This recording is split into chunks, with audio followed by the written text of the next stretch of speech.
back with another rainy day here in Pistoia, Italy, but Courtney and I are taking the train over to Florence to learn how to cook some traditional Italian food.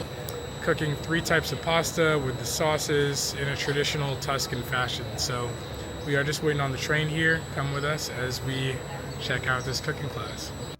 So the train ride from Pistoia to Florence is only about 45 minutes, so it's very convenient for us to take the kids to school, jump on the train, and make a real day trip out of it. And this is such a major city that there's so much to do. Alright, we made it to Florence. We are rushing because we're late. Cooking class started 4 minutes ago, but we're gonna get there.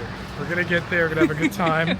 We're gonna do our best. Yeah, I mean, this is a class for us, but let's check out the streets of Florence. Yeah, Firenze.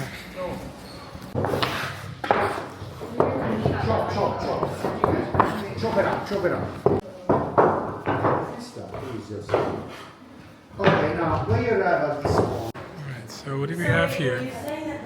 This is my homemade ricotta ravioli. Nona's famous recipe. Back when I was a child, there was nothing I loved more than Chef Boyardee. Well, today, this angle is Pappardelle are ready. Now in the veg.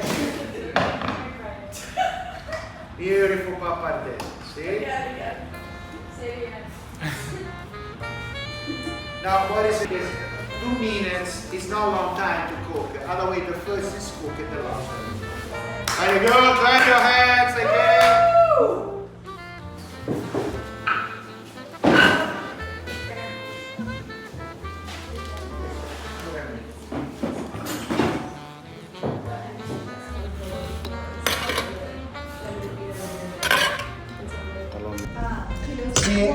I say at the beginning, everyone, you make pasta.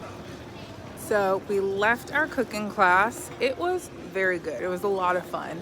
The chef was super entertaining, and there were some other people there. I think some girls that are studying abroad, and another woman who's like a data scientist is just working out here. So it was really, really nice. We made our dough. I've actually never made pasta dough before. I've never done pasta from scratch, so that was fun. I think as someone who likes to cook, it's always really interesting to pick up on some of the cooking fundamentals that other types of cuisine that I'm not as familiar with use. So even the notion of having to rip basil instead of chop it up, because he said something it oxidizes and changes the flavor, and I don't know, but I will be ripping basil from now on. So yeah, it was a lot of fun. Doing things like this is always great. I think especially when you travel and you're able to build off of interests that you already have. So I love to cook. Obviously I'd take a cooking class. It's always a lot of fun. So yeah, this juncture we stopped for some little treats because you need something sweet after a meal like that. And now we're just gonna wander around a little bit. I saw a shop that looked like they had some ramen, which is something that's been a little hard to find. Yes, I'm a packaged ramen girl. I'm sorry, can't help it. So we're gonna stop by that and maybe look for some boots, because I've been in these sneakers and my feet are getting wet in the rain and it's gross. So come on.